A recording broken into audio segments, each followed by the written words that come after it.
another episode of the Soothing Semantics podcast. I am your host, Rafi Pinsky. Make sure to subscribe, smash the like button, leave your comments, share this episode with everyone you know, whether they're married or not married. And of course, South Florida Real Estate would love to help you if you're looking to relocate or you're already there and need to do anything real estate related.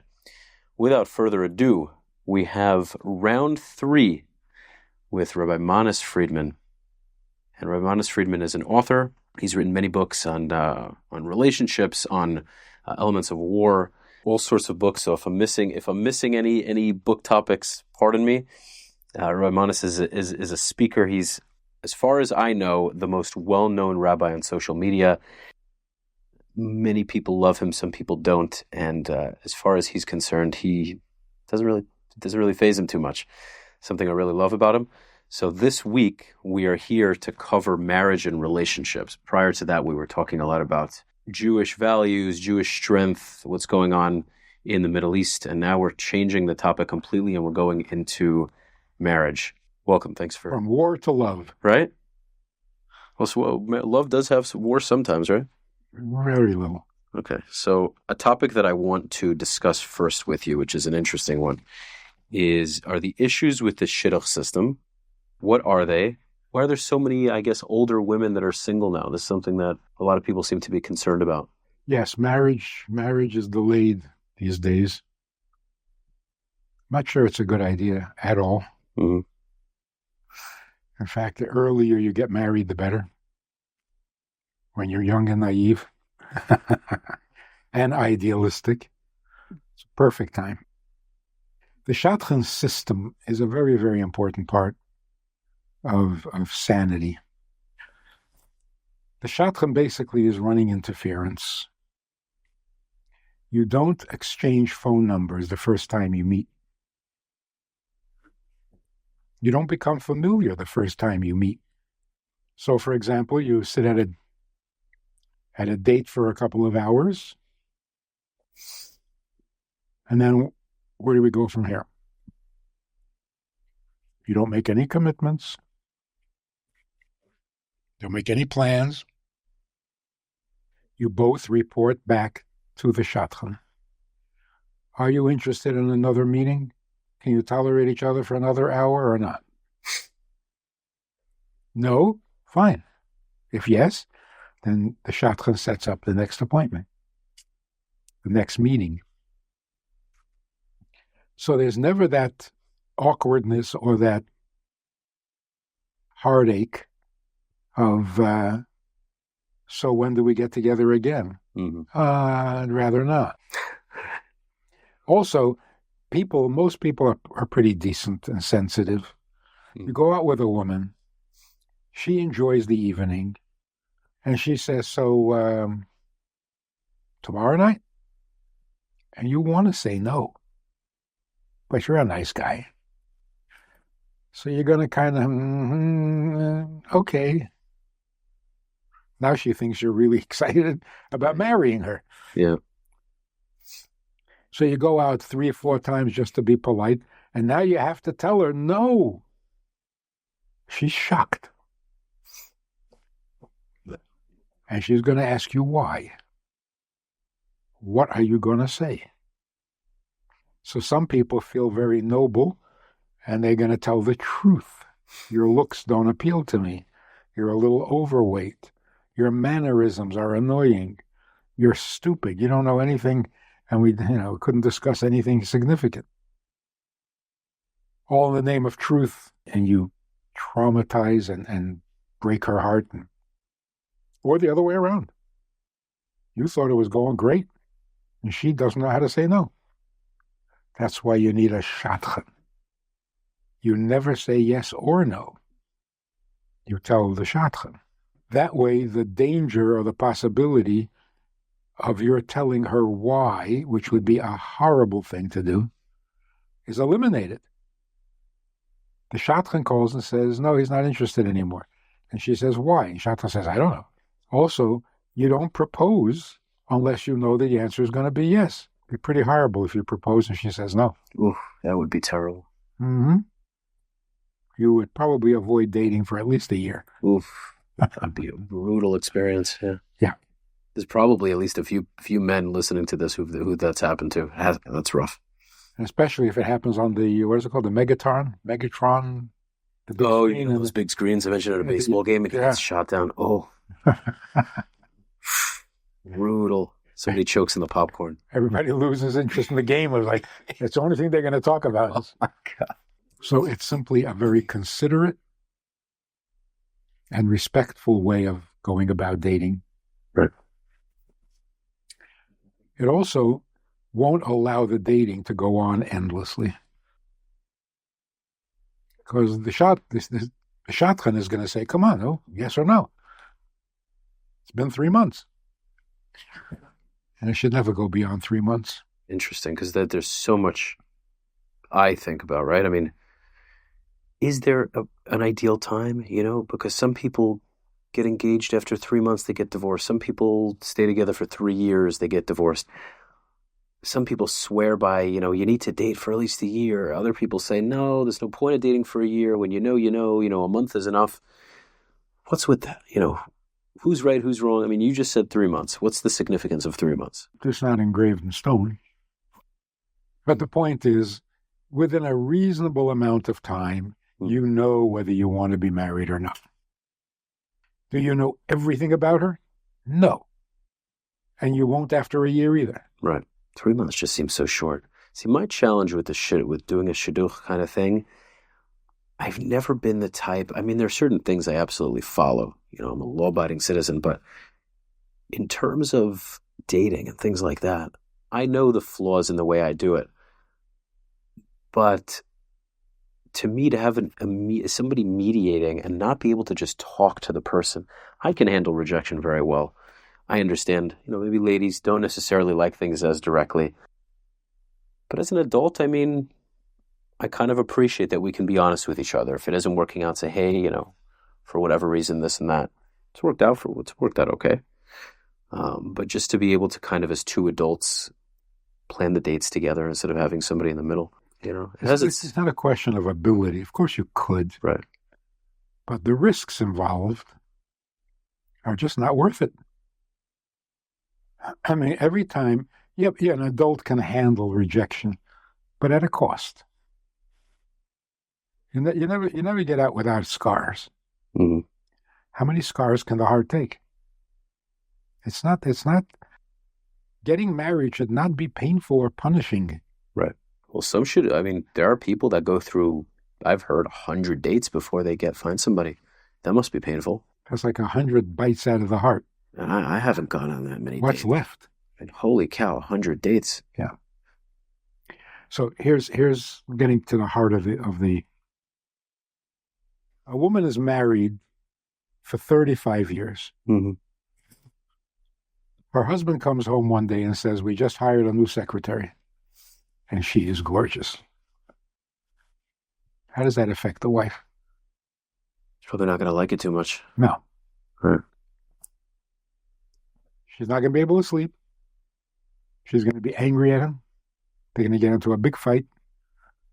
Well, it would be cute if she was the secretary. She would know that. I know that'd be cute. That'd be funny. They get into a big fight. There's no way to resolve this. What does the wife want? Him to get rid of her. Not going to happen. The woman is 50 years old, and she is threatened by a 20-year-old secretary. This is cruel and unusual punishment for the wife. Does she have to live in fear and anxiety every time he walks out the door? Because there are 20-somethings out there? If this is what married life is, don't do it. Don't do it if you're a woman, and don't do it to a woman. So, okay, got it. So what do you do? What are the moves? What should you do in that case? Should he hire somebody unattractive? Should she not be jealous? A little bit of both. The jealousy is open-ended. He says, I hired a new secretary, even if he doesn't say she's gorgeous. And even if he doesn't say anything, every time he goes to work, she worries. Well, that's probably not that unusual.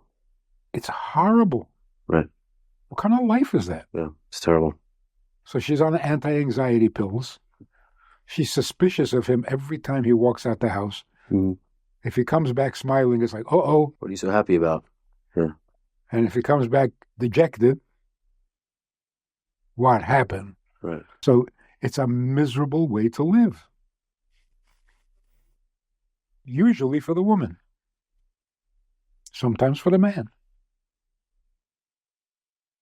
His comedian says, I was very upset my wife's relationship with the pool boy. She says I'm just paranoid. My argument is, we don't have a pool.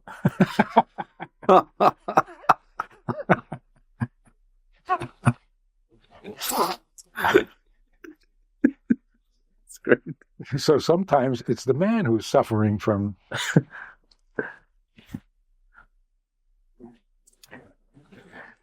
How do you make a marriage that is so real and so solid that the wife is absolutely comfortable with the secretary being gorgeous? It doesn't threaten her at all, and she's not competing with every attractive secretary. That's probably harder if you're an attractive man, realistically. I think the more your wife feels like women desire you, she's probably going to have more of a... Of course, if you've proven to her over your marriage, no matter how attractive you are, that you're just a really faithful, honest person, that's incredible. That should be. But if you're still nonetheless very in shape, well-spoken, very articulate, people like you, you're well off financially, you're desirable to other women, probably, as opposed to being super overweight and kind of awkward, where your wife's like, yeah, she's probably not going to... He probably doesn't... It's a strange thing that those guys cheat on their wives too, successfully. You're saying the unattractive ones? Yes. Well, they probably don't have too many choices, so they probably jump at the first opportunity. Doesn't matter. It's pretty crazy. She's like, I can't believe you. She's like, really, dude? No, it doesn't work that way. It just doesn't seem to work that way. So what's the solution?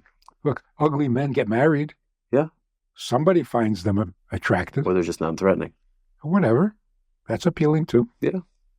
So whether he looks good or bad, that doesn't help. What would make a wife that comfortable and that secure? And does it take years to prove yourself? I need the answer from you because I don't got it. Obviously, we're missing the entire point of marriage. Because if being married means you live in fear and anxiety and suspicion, it's not worth doing it. Mm-hmm. It's torture. Right. Marriage means you have no competition. Why does marriage have to be monogamous? Why does it? Does it? If marriage is a good thing, more of a good thing. Mm-hmm. Okay. If one wife is good, two is even better. Okay. If one husband is good, two is even better. Whoa. Right. But by its very definition, marriage is monogamous. Why? So we get into the whole idea of a soulmate. Any two people can get together and create a union. But that's not a marriage. Because a marriage is a reunion. If it's not a reunion, it's not a marriage. And it's a reunion because the soul gets divided into different parts.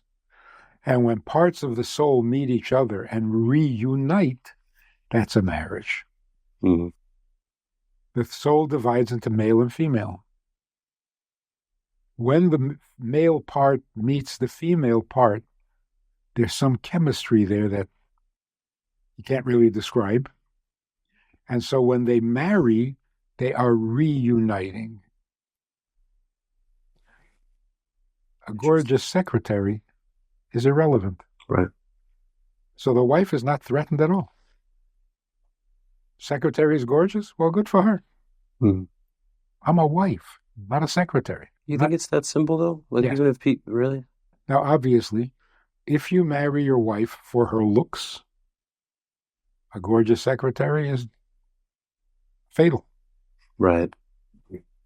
because you're looking for looks. And so we never marry with the thought that she is the most gorgeous woman in the world. Totally agree. First of all, if she's the most gorgeous woman in the world, why would she marry you? And what would you do with a woman who is the most gorgeous? She's not going to be a wife. So they don't make good wives. They don't make good friends. That's a hot take, and I agree with it. So you don't want that. You're not looking for the greatest. Mm-hmm. It's like the magazines in the supermarket. 10 most beautiful women in the world. You haven't met all the women in the world. I know. You can't say these are the most beautiful. Look a little further, you'll find. It's such a silly idea, yeah. Yeah. So if you say, oh, she's the most beautiful woman, you're going to find somebody more beautiful. So why do we marry and how do we marry? The reason we marry is because it's not good to be alone. That's it. You don't marry for love, for money, for politics, for fame, you marry because by yourself you're not good enough. God said it is not good for man to be alone. I will create him a helpmate. Even if you don't find a helpmate, it's still not good to be alone. Well, let's think about that for a moment. Is it true that it's not good to be alone? Don't most people wish to be left alone? Well, there's a difference between solitude and loneliness. There are times where I want to be with people so badly, and then there are other times I want to be left alone. I don't feel lonely. I feel like I have my solitude, my peace, but then I want to go hang out and conduct business and be around people. Loneliness is now being treated as a disease. It's a health crisis. Because when you feel alone, your immune system crashes. Mm-hmm. And you become vulnerable. And for some strange, ironic reason, we are the most lonely generation in memory. With the internet, with the social media, with everybody liking you online, we're so alone. Billy Joel's line in The Piano Man, they're sharing a drink they call loneliness, but it's better than drinking alone. Even loneliness is not the problem, because you can share loneliness. But when you're alone, it's a killer. People feel alone in the world. It's a plague. It's a pandemic. Because in the 60s, we all agreed that we shouldn't take intimacy so seriously. Free love, no strings attached, recreational sex, and all the intimacy went out of our lives. So even when we get married, we don't really connect. We take the benefits, but we make no real commitment. As long as it's working, we stay together. It's not working, we leave. It is not good to be alone. Not because you can't cook an egg yourself, or because she can't parallel park. Well, I mean, that's, Huh? The parallel parking, I mean, that's pretty rough. It's rough. But not enough reason to get married. So in recent years, we discovered, much to our surprise, that whatever benefit you get from marriage, you can get without marriage. You have to marry someone to love them? Obviously not. Mm. You have to be married to have sex? No. You have to be married to have children? No. We have no reason to marry anymore. That's why we have to dig a little deeper and get to the real reason for marriage, the original. And that is, it's not good to be alone. Now, if you're really self-sufficient, it's very practical to be alone. No interference. Don't need to think about anybody else. Come as you wish, go as you wish, eat what you want, and I'm perfect. But there's nothing good about it. So the wording is precise. It's not good to be alone. Not it's hard, not it's impractical. It's not good. So if you are fantastically capable and really don't need anybody else, that's impressive. What's good about it? There's no goodness there. I guess maybe you have a good sense of self and you can kind of welcome a person that really works for you. I mean, then again, you're not as, I guess, idealistic as you mentioned. I guess the knowledge and self and life experience can kind of be a crutch. It can kind of hurt you because you know too much. If you are capable of being alone, you are better at marriage. Wait. Say it again. If you're totally capable of being alone, then you will be better at marriage. Doesn't it argue the point that you were making the whole time? Because of, pardon me, but I thought you were saying get married as young as possible when you're more idealistic. If you're very capable of being alone, that usually meant you took a lot of time by yourself to maybe develop your money, develop life experience, rejection, what have you. You're probably older. That's yeah. This is what I relate to. But it's all hypothetical. If you're totally capable of being alone, why would you marry? Because I still think that having a woman is such a worth it. Having a great woman by my side is better than not. Right. Even though you don't need her for any practical utilitarian purposes. I think that's great. Yeah. Yes. Okay. But if you're still a little needy and you can't cook for yourself, are you really marrying her or are you marrying a cook? Yeah, you're marrying her because you can't live without her. So it's not that romantic. It's more practical. But then wouldn't waiting make more sense by that logic? Not necessarily waiting, but I guess waiting until you are able to take care of yourself to some level? Because otherwise we assume that by 18, you can take care of yourself. You think most Jewish Americans... And whatever it is you can't do, your wife can't either. Well, then the parents, you're essentially marrying each other's parents, is what you're doing. No. So if you have no ulterior motive for marrying, then you're the best candidate for marriage. Because marriage is not about practical, utilitarian advantages. It's about not being alone. Sure. So not being alone means there has to be someone other than you in your life. What will she do for you? Be the other. Yeah, well, what will she do? Marriage is not a doing. She will be the other. Because just being alone doesn't compute. I think also the support. There's so many wonderful things. There are also hard things, but there are wonderful things. But if that's what you're marrying, like if you marry for love, are you marrying the person or are you marrying the love? Imagine the couple are madly in love, they get married, and a week into the marriage, the wife disagrees with her husband about something. He says, whoa, hey, I married you for love. I didn't ask for your opinion.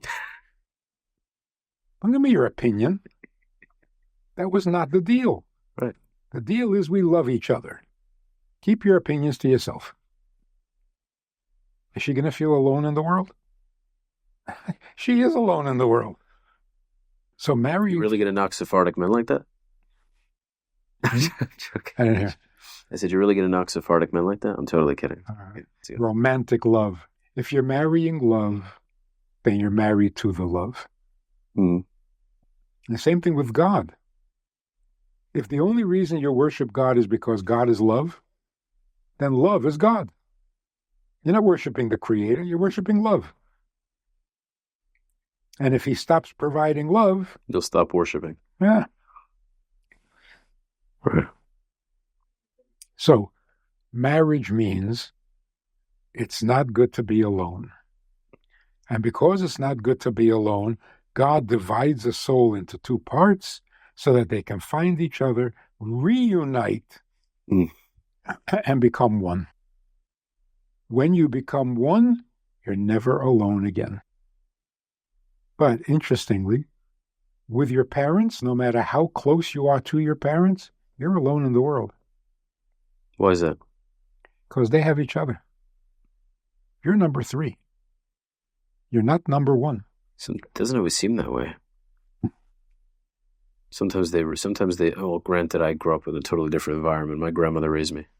So different story. I don't have personal experience with the parent thing.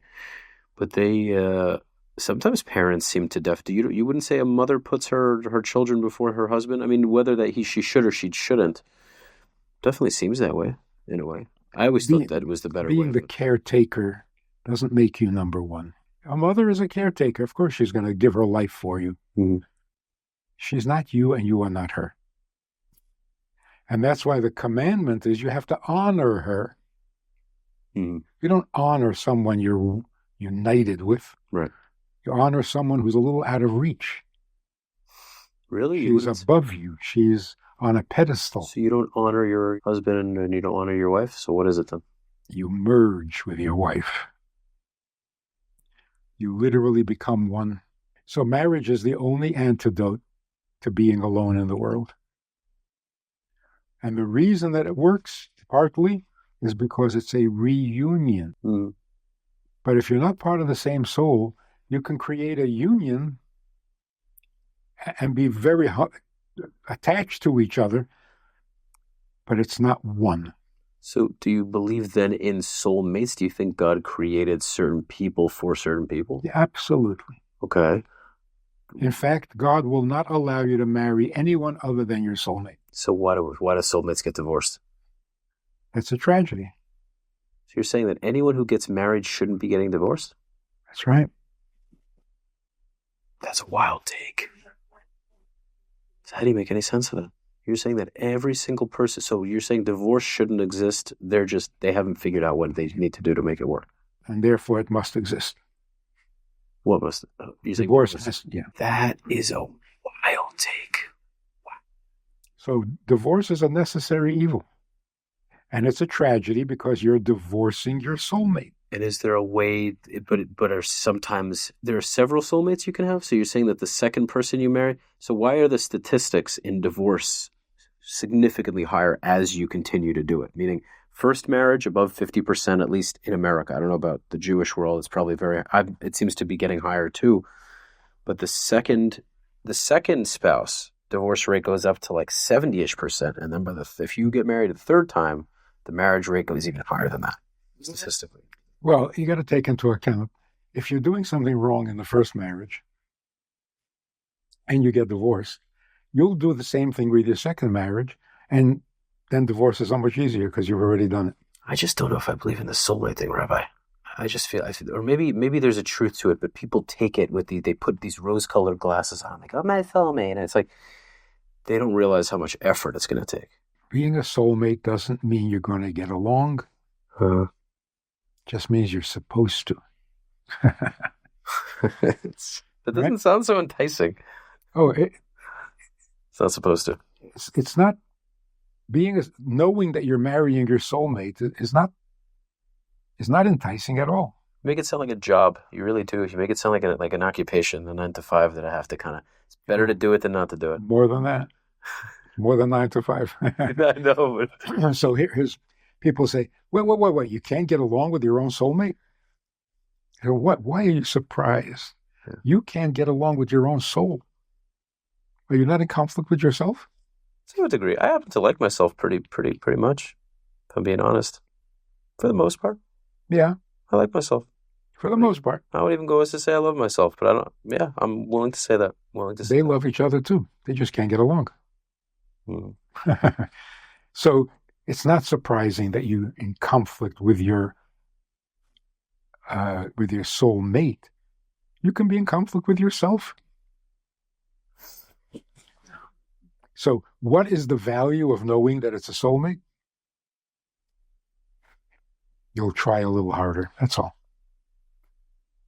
If it's not a soulmate, just, oh, sorry, wrong person. Bye. That's a good. We covered a lot of ground naturally. It's pretty amazing. Did you even remember the topics? Did Nissen tell you, or you just? That's amazing. That's some spiritual stuff right there, because you pretty much just naturally covered a bunch of them. Okay, here's a good one.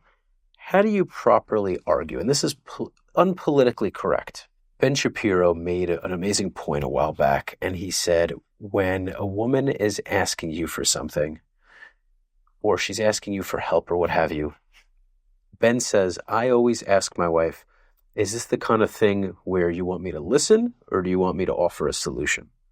Because oftentimes as men, we really don't know which one it is. At least it takes some time to really think about it. So how do you argue? Because it seems like sometimes we're never, it doesn't go anywhere. There's nothing wrong with arguing. Okay. It shouldn't become a crisis. Oh, we had an argument. So what? Mm-hmm. But it can become nasty because we have a need to be right. And that's got to go. In general, it's got to go. Do you think both genders have the same need to be right? Men a little more than women. The need to be right will kill any relationship, anywhere. And it's not a healthy thing to begin with. You want to make sure that what you're doing is right, not you are right. Somebody asked me, are you kosher? I said, am I kosher? I didn't know I was part of the food pyramid. Is it kosher? You pick up a product and you say, look, is it kosher? Right. Not, am I kosher? They can make like those little cookies. They can make like Rabbi Manis Friedman cookies. And then the question is, are the cookies kosher? Right. Just like a little beard and like vanilla icing. But when you say, am I right? No, is what you're saying right? Are you quoting correctly? Not are you right? Is it right? And when you don't take it so personal, you can have an argument and it's a pleasure. You disagree about it. Don't make it personal. But here's an amazing story, true story. There was a couple here. He wanted a divorce. Mm-hmm. They got along fabulously for 30 years. All of a sudden, he wants a divorce and he wants it now. Mm-hmm. They had never gone to counseling, he just wants a divorce. What happened? He made an investment, financial investment. His life savings, which wasn't much. And he lost it. And his wife said to him, it's just money, it's no big deal. He can't look at her. He hates her guts. He wants her out of the house immediately. Hold on. That's crazy, because anyone listening to this podcast would say, are you kidding me? She's perfect. And she's saying, what? I would have been like, this woman is the most amazing woman in the world. Right. That's crazy. She thinks so too. Yeah, I would have been like, that is incredible. Yeah. She's literally saying, don't worry, I still love you. I'm here for you. Yeah. But that's crazy. He must have taken that, I'm assuming, as, you don't realize how severe this is. You don't understand. This was all of the money I saved up, yada, yada, minimizing it, not making it seem important. And her side is, no, sweetheart, I care about you. But she didn't say that. In other words, her mistake was she gave advice like an outsider. She didn't share the pain with him before giving the advice. Right. So he's feeling like... Was it advice? It just seems like nurturing. Whatever it is. Interesting. You're telling me not to feel bad? Right. You don't get to say that if you don't share my pain.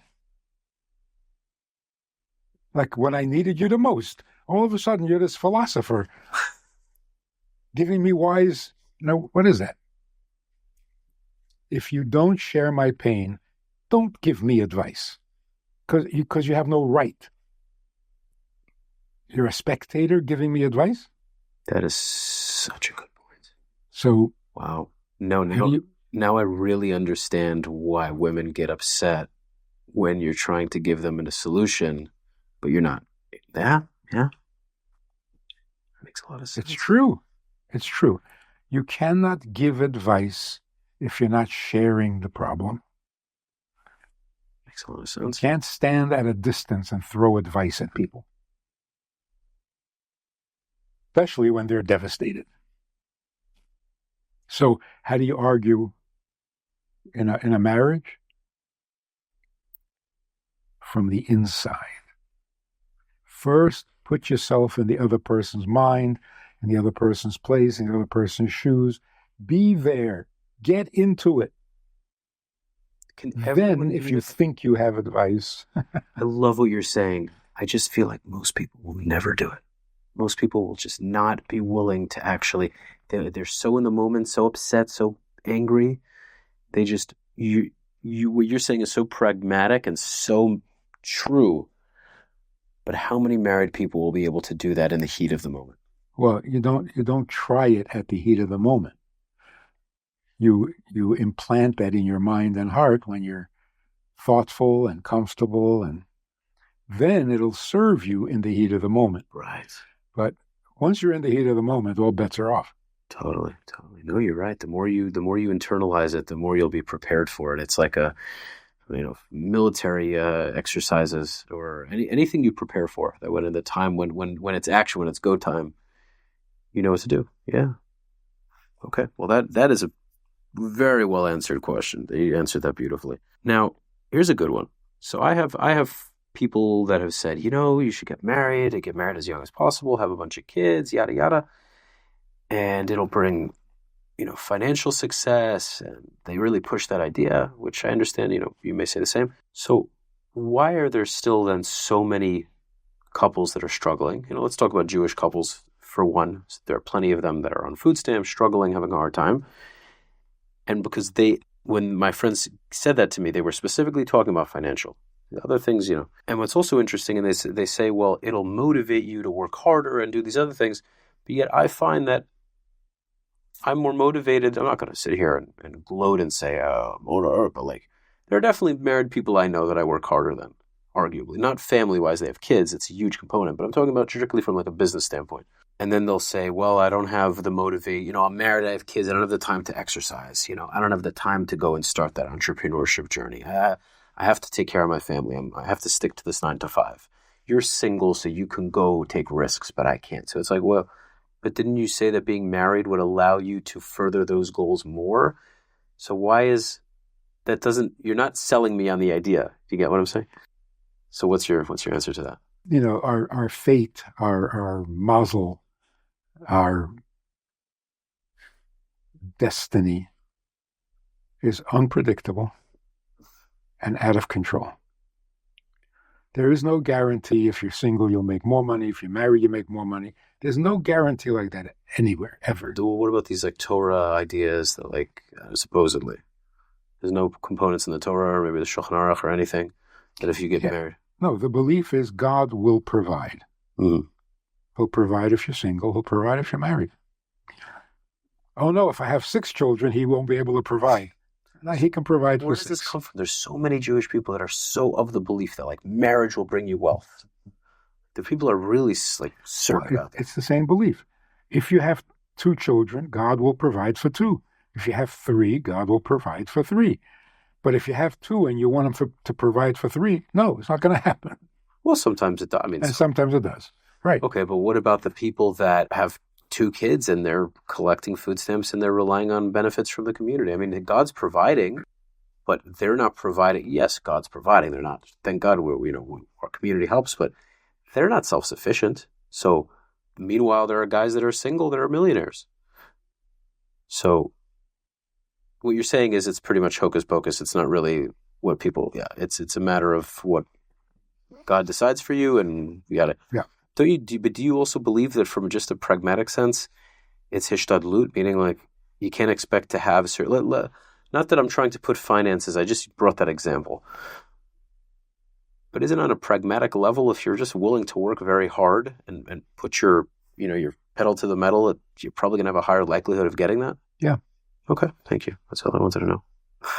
It's pretty straightforward. Okay, so you answered my questions. Okay, last question. What do you think? Oh, here's a good one I almost missed. Is a man supposed to be a leader of sorts in a relationship and a woman follows his lead, or are they really just two kings in a castle? Is there a component of, not necessarily that he's better than her, but is he supposed to take the role as some sort of leader, or is that just not the case and they're just totally the same, or is she his leader? What's your take on that? There's no question that the man has to be the leader. Okay. Why? Because that's what she wants him to be. They make a joke out of it, but it's so true. You are the head of the family, you're the head of the household. Why? Because she said so. No, but in reality, it's because she needs you to be. Why? A woman is a nurturer, not an adventurer.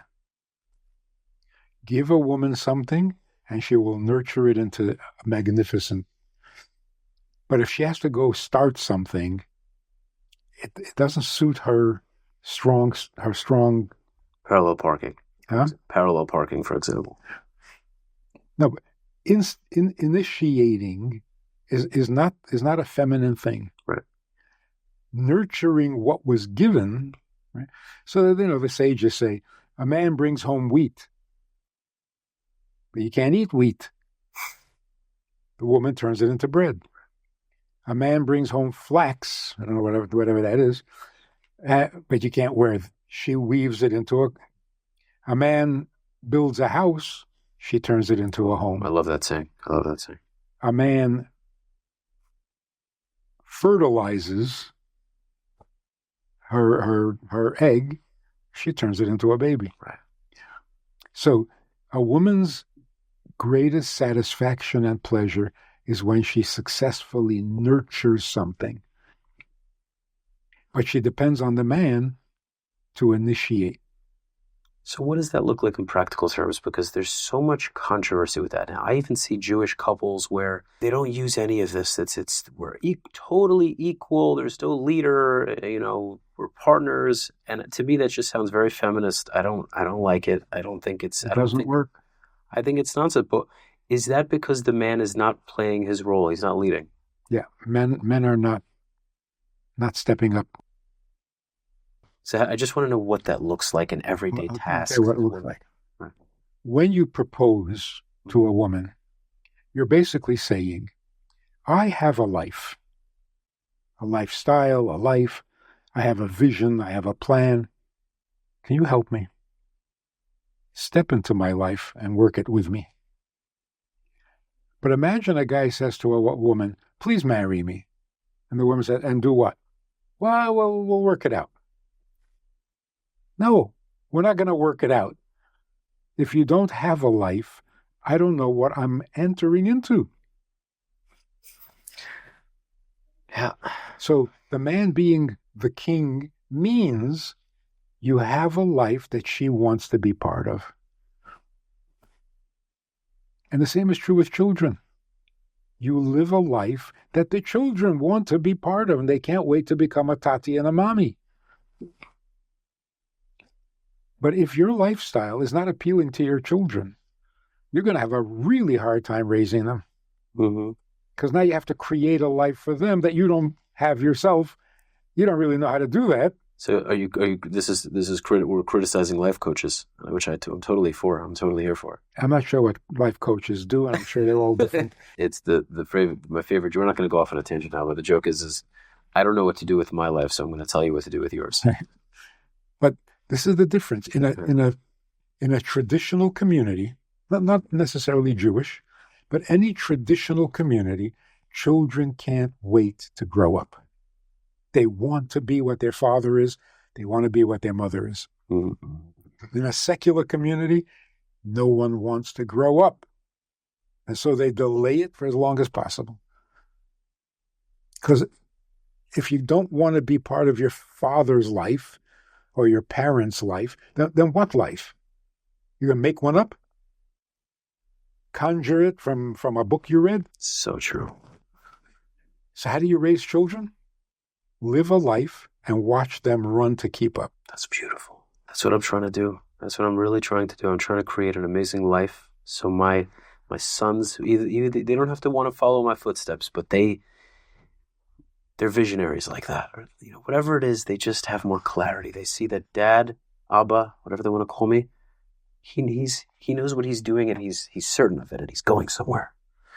And my mother is right there with him to support him. Right. Yeah. And it's for everybody. It's not a unique, special. It's not an Einstein. Of course. In the olden days, farmers would take their 4-year-old with them to the plow. The kids were part of your life. Today, you go off to an office. Kids are not invited. If they come, they're a nuisance. Mm-hmm. So you don't have a life for them to want to join. Right. But you want to take over the business, and they resent it. So true. It's your business, not my life. So when business becomes impersonal, a career, the children have nothing to emulate because they can't join you in the office. They don't even see what you're doing in the office. I used to go to the office with my grandmother when I was younger. It's great. The man is the king in the house, not because he has all the authority, but because it's his life that everybody is sharing in. Right. If she has a life of her own, we got problems. So how does that work? Because you have some marriages. I know of some where she's the breadwinner and he's definitely not. Is that doomed to fail? Is that No, the breadwinner is not the one who's creating a life. They're just creating money. So how do you lead as a man if, let's say, you're making 50 a year and your wife's making 300? Isn't it a little harder, though, if she's making so much more money than you? In this secular-minded, materialistic world, yes, it's a threat. Okay. But it shouldn't be. In the olden days, actually, men would sit and study, and the women sold fish in the marketplace, and they were the breadwinners. Didn't make them the head of the family. Right. The head of the family was the one who did the noble thing, who set a tone for the home. Making money? What is that? Well, the money is important. It allows you to put food on the table and provide for your family. And but that's not a life. That's survival. Oh, well, I mean, that's pretty important, isn't it? For survival, yeah. Right, but doesn't that also... Isn't it? You can't tell your children, when you grow up, you'll make money. Huh. That's not a life. Make money to support what? Your drinking habit? Yeah, I guess, but it's like, how do you... It always seems in the world where people are respected to a degree by what they can provide. And that's materialism, which is deadly. Right. I like what you're saying. I'm just trying to put it in, like, just trying to internalize and understand. Yeah. Because it's like, what's an example of a relationship where a woman's making significantly more money, but the man is still the leader of the home? Just by the nature of male and female, wouldn't it be harder for her to necessarily be like, well, I don't even need you. I could provide for our children and all that. So what are you doing? Yeah. That is the danger of materialism. If I make more money, then I lose respect for you. Even though you're much more of a person than me, you're much more of a mensch. You're noble. You're strong in your beliefs, and yeah. But I make money, so you're a loser. And that's a horrible way of measuring people. Right. So the man makes the kiddush, and he takes his kids to shul, and he teaches them in his spare time, and he goes off to learn. The man has a life. Mm-hmm. She makes more money? That's nice. It's also not a measure of masculine and feminine. People say if a woman makes more money, then she's more masculine. Well, I think in certain cases in the business world, it does require for women to, maybe not if they're doctors, but if they're lawyers or they're in certain, business, even in the restaurant industry or industries where it takes you to be more argumentative, those are usually more masculine qualities. If she has to be more rigid and less timid, just kind of more cutthroat, doesn't that require more of a masculine energy? Traditionally it does, but it doesn't have to. A woman can be very feminine as a lawyer and be very successful. But the role model, what you see on television is, the cutthroat. But it doesn't have to be that way. It doesn't have to be, but it's probably on a balance of probabilities more of what maybe we're looking for, no? Maybe if they tried the feminine approach, it'd be much more successful.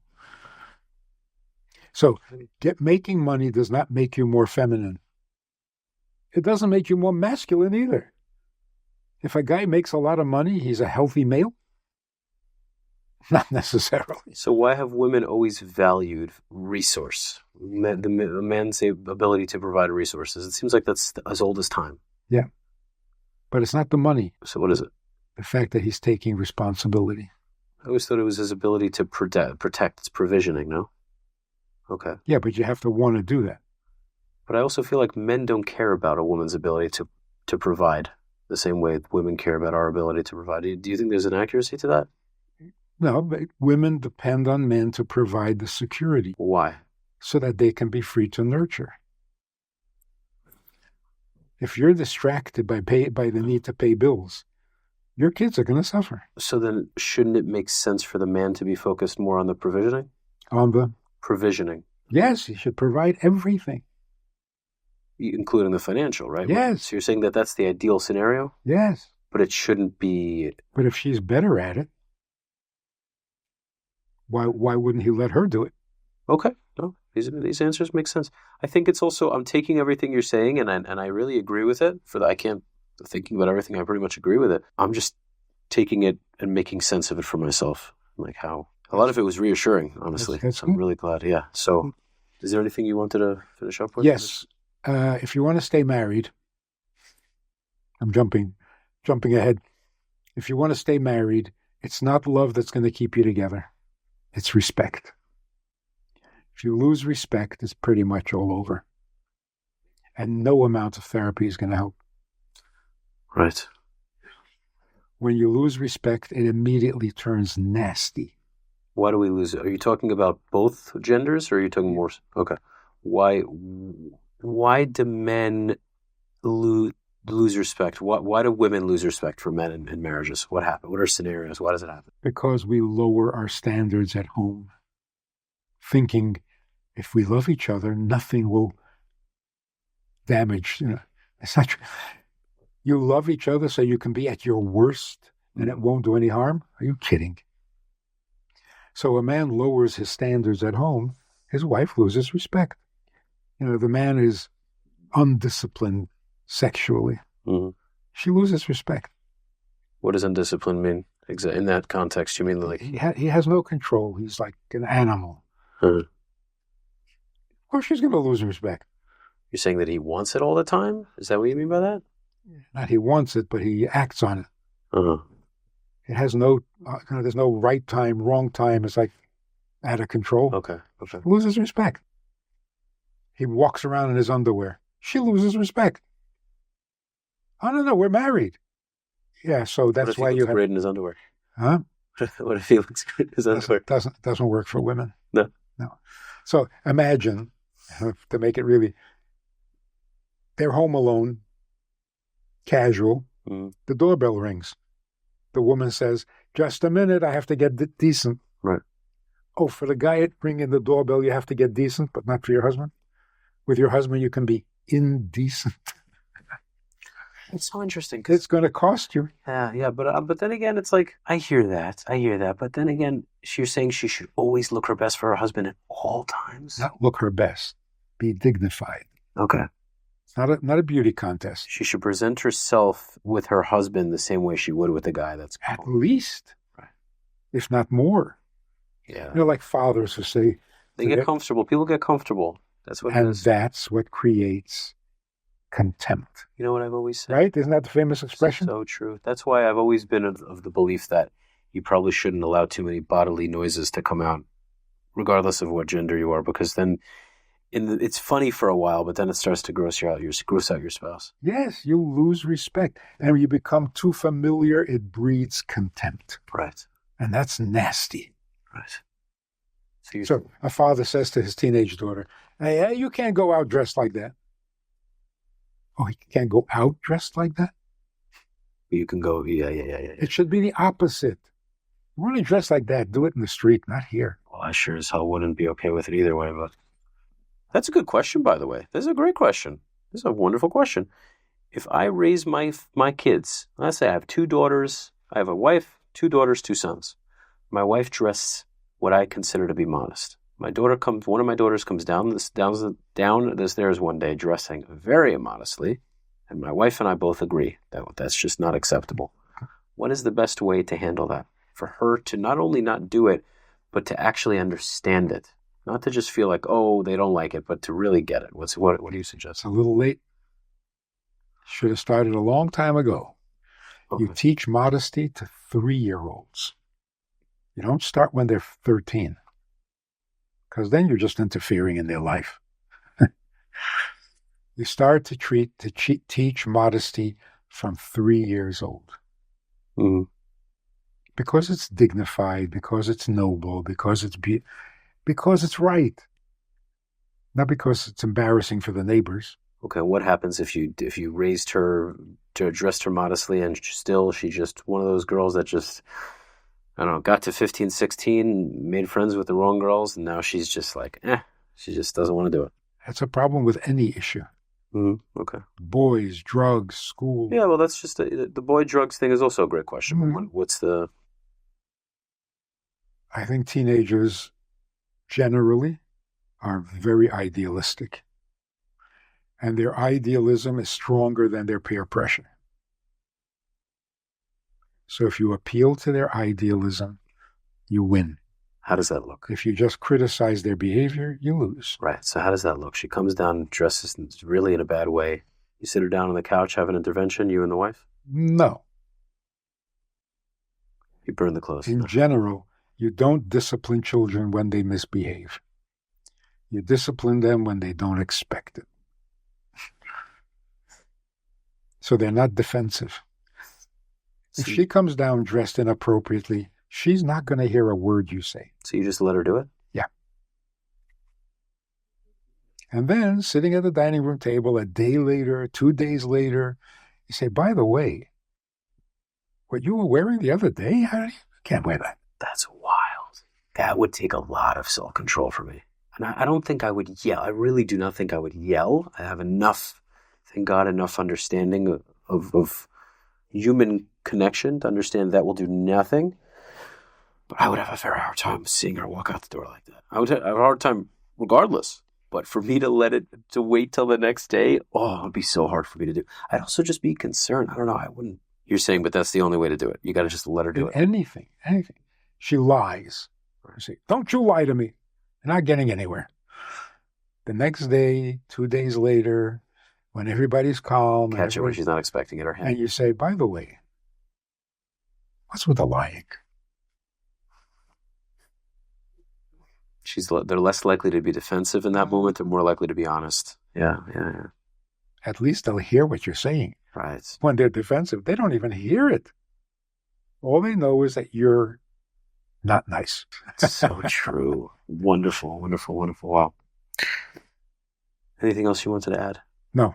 I think the respect, self-respect, maintaining your own dignity, and protecting your wife's dignity, that'll keep you together.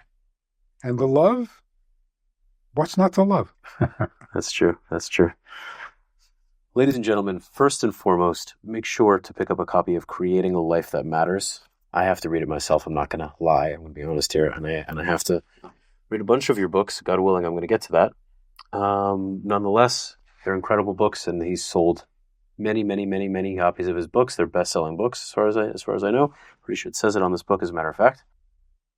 This has been a really eye-opening episode. Some reassurances, and like every episode Rabbi Manis and I have done together, always some really eye-opening concepts. I always feel like I age about a year every time. So it's mature. Mature, yes. So it's fantastic. I have no doubt that everyone who made it to the end really, really loved this episode. Make sure, of course, to watch the first two as well. They're not related. They are about different topics, but nonetheless, I think you'll really like them. Make sure, of course, subscribe, like, and share. Real estate, you know where to find me in South Florida. You can follow Rabbi Manis Friedman on really all social media accounts. As far as I know, you're available on all accounts. You can find me at Rafi the Realtor on Instagram, Soothing Semantics on Instagram, all the other platforms as well. Whichever platforms you don't see, I'm going to be posting on soon. And that is a wrap. Thank you so much.